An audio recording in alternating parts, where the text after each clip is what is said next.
Thank you, Mr. Speaker. Sorry about that. I'm going to stand in opposition and join the chairman of the Appropriations Committee and the chairman of the General Law Committee and others against this amendment. We do have one coming that I think maybe is a good compromise. We'll see what happens when we file it. But there's two problems with this amendment. It doesn't stop the strike. It doesn't address the concerns that have been raised. And I understand everybody's budgets are really good, and they're all really vetted. We think very highly of ours. The other side thinks very highly of theirs. They do everything perfectly, and it's the way government should be, and I respect that that's our views. But if we're going to fund Medicare savings, only one way it happens. We all work it out, or it won't happen. That's it. So we can have all of our budgets. We can have 4 budgets, the governor's budget. Medicare savings only gets funded if we all come together and agree. That's it. Only possible option. You show me an alternative, you let me know. Not going to happen with us coming together. So Medicare savings is really not something that I can even fathom us talking about when we're talking about separate budgets, everyone going their own way. But here's the real problem with this amendment. I don't think people truly understand what is going to happen in the state of Connecticut on Monday. So let me walk through what's going to happen on Monday. We will all have a nice weekend. Sunny, come in rested on Monday morning, ties tight, ready to do it. Do our thing legislation-wise.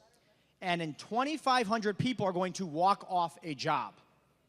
And they will be replaced, and those costs start occurring tomorrow for $1 million a day by people who have never met these workers. So what do I mean? Mrs. Smith, okay, has a daughter who is severely disabled. And she has had the same home care person for 10 years. 10 years. And that person has never gotten a raise in 10 years.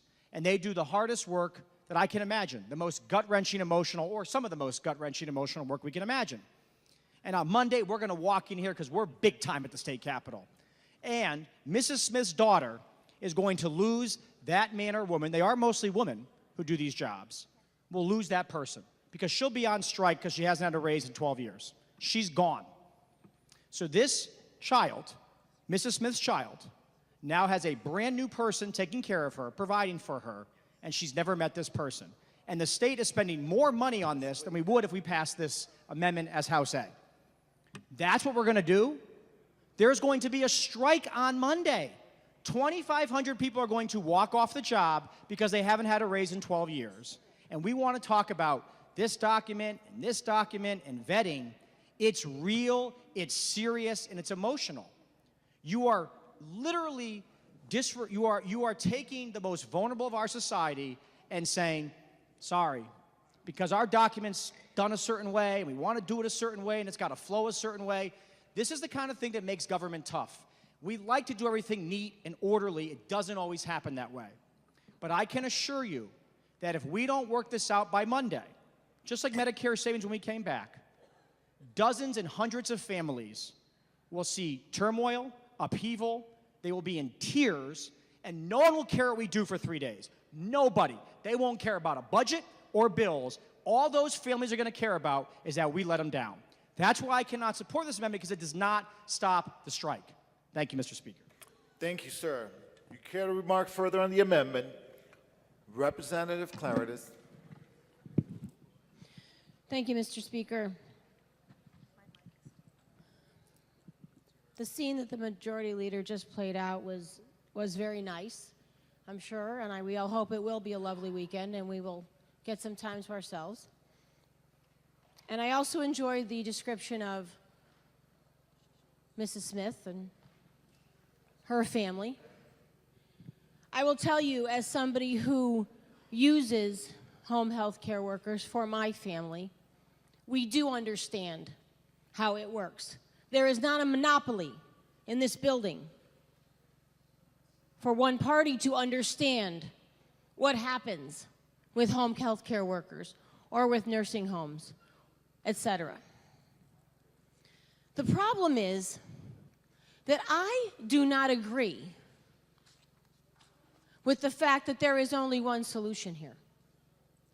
The problem is there seems to be in this building a complete and utter disregard for how this state is going to function. I certainly understand the majority leader's concerns and fears as to what will happen on Monday, and we all have those concerns and fears. But we have a state that is falling apart. We have a state that doesn't know where their next dime is coming from. We have a state that just spent and agreed to spend $9 million, $9 million on judges that we do not need. When you are going to become serious in this building about where we're getting our money from and start prioritizing where we get that money from, we could consider using that $9 million for this money that we need.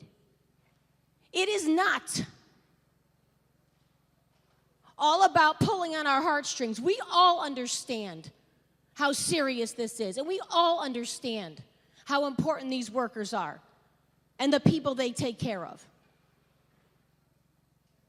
This condescending tone, Mr. Speaker, in regards to how could you possibly not support something like this because poor people are not going to be taken care of, is old and is something the state is not going to tolerate.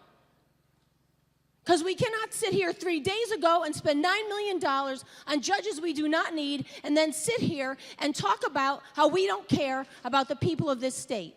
Once we start prioritizing that, maybe then we'll make better decisions and the state will move forward. Thank you, Mr. Speaker. Thank you, Madam. Representative